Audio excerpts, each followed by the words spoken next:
ان کو فضیلت دینا ہے۔ اگر کوئی خدا سے مایوس ہوتا ہے تو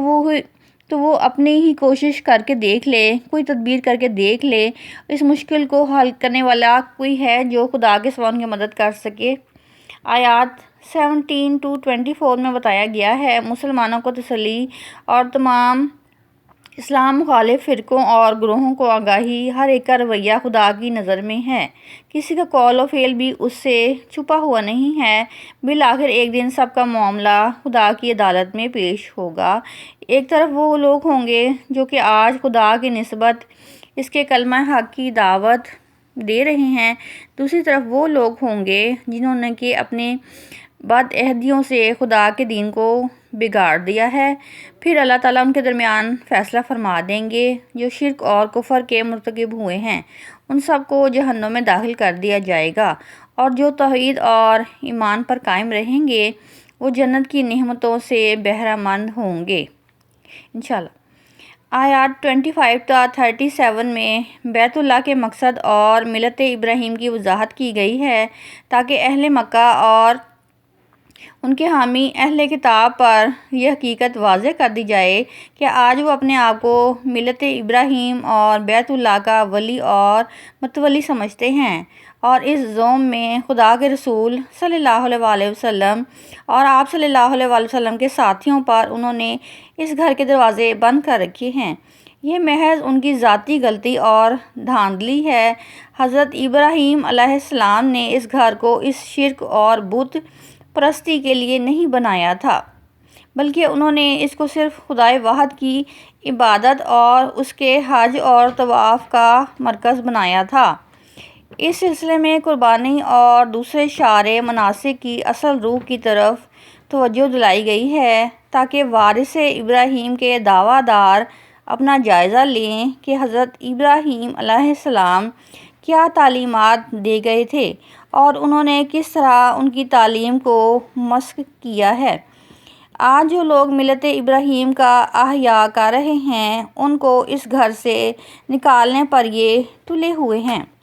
آیات 38-41 میں یہ وضاحت کی گئی ہے کہ یہ مدنی آیات ہیں جو کہ 4 ہیں۔ مسلمان ازہر سے ہجرت کو جانے کے بعد جب ایک عظیم مسلمان مدینہ سے ہجرت کو جانے کے بعد جب ایک منظم جماعت بن گئے تو یہ سوال پیدا ہوا کہ اگر وہ حج پر جائیں گے اور کفار روکیں گے تو ان کا کیا رویہ ہونا چاہیے۔ یہ سوال اس وجہ سے بڑی اہمیت رکھتا تھا کہ حدود اور حرم میں جنگ زمانہ جاہلیت میں بھی حرام سمجھی جاتی تھی۔ قریش اور مسلمان دونوں جرأت نہیں کر سکتے تھے جب تک کہ اللہ تعالیٰ کی طرف سے اجازت نہ ملے۔ بالآخر اللہ تعالیٰ نے مسلمانوں کو یہ اجازت دے دی کہ اگر اس طرح کی کسی جنگ کی نوبت آئے تو تم بھی جنگ کرو۔ یہ جنگ حرم سے منافی نہیں ہے بلکہ یہ بیت اللہ کی حفاظت کے لیے ایک مقدس جہاد ہے۔ اگر تمہیں قدرت ہو تو بیت اللہ کو ان کے غاصبوں سے آزاد کرانا تمہارا فریضہ ہے۔ ساتھ ہی جہاد کی یہ حکمت بھی واضح فرما دی گئی کہ اگر اس طرح کی جنگ بھی تقویٰ کے منافی سمجھی گئی ہو تو اس کے معنی یہ ہوئے کہ وہ تمام مساجد جو اللہ واحد کی عبادت کے لیے تعمیر ہوئیں کفار شیاطین کے حوالے کر دی جائیں تاکہ وہ اسے مسمار کر دیں یا ان کو بت خانہ بنا ڈالیں۔ اس وجہ سے مسلمانوں کو اس جنگ سے نہیں ہچکچانا چاہیے، یہ مخالفین کے طعنوں کی کوئی پرواہ نہیں کرنی چاہیے۔ اگر اس راہ میں جنگ پیش آ جائے تو ملت، تعداد اور بے سر و سامانی کے باوجود خدا کبھی عزیز ان کی مدد فرمائیں گے تاکہ ان کو جب اقتدار حاصل ہو تو ان کو کفر و شرک کی تمام مخالفتوں سے پاک کر کے ان کو مقاصد کا احیاء کیا جائے جس کے لیے ابراہیم علیہ السلام نے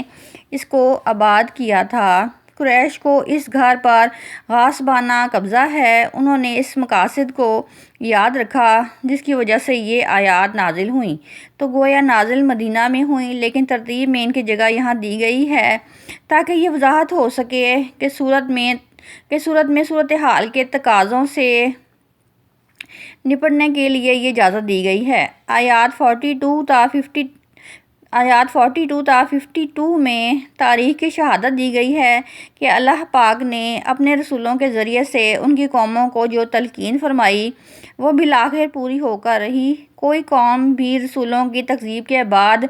صفحہ ہستی پر قائم نہیں رہ سکی، صرف عمارتوں کے کھنڈر باقی رہ گئے ہیں جو عبرت کے لیے کافی ہیں، بشرطے کہ دیکھنے والی آنکھیں ہوں، لیکن جن کے دل ہی اندھے ہو چکے ہیں ان کا علاج کسی کے پاس نہیں ہے۔ جو لوگ پیغمبر صلی اللہ علیہ وسلم سے عذاب کے لیے جلدی کا مطالبہ کر رہے تھے ان کو جواب کہ خدا کی حکمت عملی تمہاری حکمت عملی سے مختلف ہے، اس کے ہاں ایک دن ہزاروں سالوں کی طرح ہے، جلدی نہ مچاؤ، خدا کے ہاں تمہاری بات پوری ہو کے رہے گی۔ خدا نے جس طرح پچھلی قوموں کو مہلت دی اسی طرح سے تمہیں بھی مہلت دی ہے، لیکن جس طرح ان پر عذاب آ کر رہا اسی طرح سے تم پر بھی اگر تم اپنی حد سے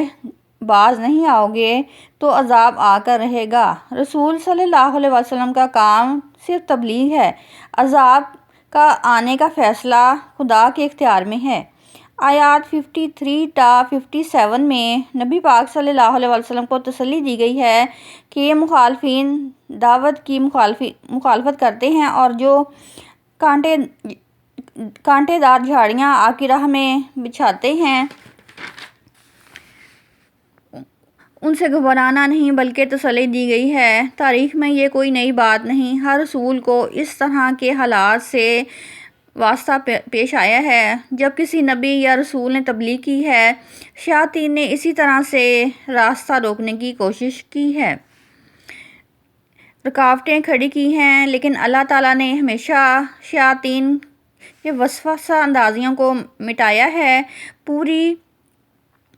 بات کو غالب کیا ہے۔ شیاطین کو اللہ تعالیٰ نے مہلت دی ہے اور مہلت اس لیے دی ہے کہ یہ چیز حق کے سچے حامیوں اور نہ ماننے والوں کے درمیان وجہ امتیاز بن سکے۔ جو لوگ حق کے طالب ہوتے ہیں شیاطین کی وسوسہ اندازیوں سے ان کا ایمان نکھرتا ہے اور ان کا علم پختہ ہوتا ہے۔ جو لوگ منافق ہوتے ہیں ان کی ضلالت پختہ سے پختہ تر ہوتی جاتی ہے۔ بالآخر اللہ تعالیٰ ان کے اور اہل حق کے درمیان فیصلہ فرما دے گا۔ جو اہل حق ہوں گے اس امتحان سے گزرنے کے بعد آخرت کی بادشاہی کے وارث ہوں گے اور اہل باطل جہنم کا ایندھن بنیں گے۔ آیات 58 تا 64 میں بتایا گیا ہے کہ جو لوگ اس دور میں ہجرت کر چکے تھے ان کو دنیا اور آخرت دونوں کی کامیابی کی بشارت دی گئی ہے اور خدا کی صفات اور بشارت کی تائید کے دلائل دیے گئے ہیں۔ آیات 65 تا 70 میں کفار کی طرف سے مطالبہ عذاب کے باوجود ان کو جو مہلت ملی ہوئی ہے ان کی حکمت عملی کی طرف اشارہ کیا گیا ہے کہ خدا رحمت کرنے میں جو جلدی کرتا ہے جلال میں دھیما ہے۔ پیغمبر صلی اللہ علیہ وسلم کو ہدایت کہ اب معاملہ خدا کے حوالے کر دیا جائے، خدا قیامت کے دن فیصلہ فرمائے گا، یہ خدا کے لیے آسان ہے۔ آیات 71 تا 76 میں شرک اور شفاعت باطل کے نظریات پر آخری کاری ضرب لگائی گئی ہے تاکہ مشرکین پر حقیقت واضح ہو سکے کہ جن معبودوں کی بنا پر وہ آخرت سے بے پرواہ ہیں وہ خدا کی عدالت میں ان کے کسی کام آنے والے نہیں ہیں۔ آیات 77 تا 78 میں مسلمانوں کو بحیثیت جماعت خطاب کر کے خدا کی عبادت اور اس کی راہ میں جہاد کی تائید فرمائی گئی ہے کہ ملت ابراہیم کی وارث تم ہو، خدا نے تم کو مسلم کے لقب سے سرفراز کیا اور یہ تمہاری ذمہ داری ہے کہ خدا کے رسول نے جس طرح تم پر حق کی گواہی دی ہے اسی طرح سے تم حق پر جمے رہو۔ وآخر دعوانا ان الحمدللہ رب العالمین۔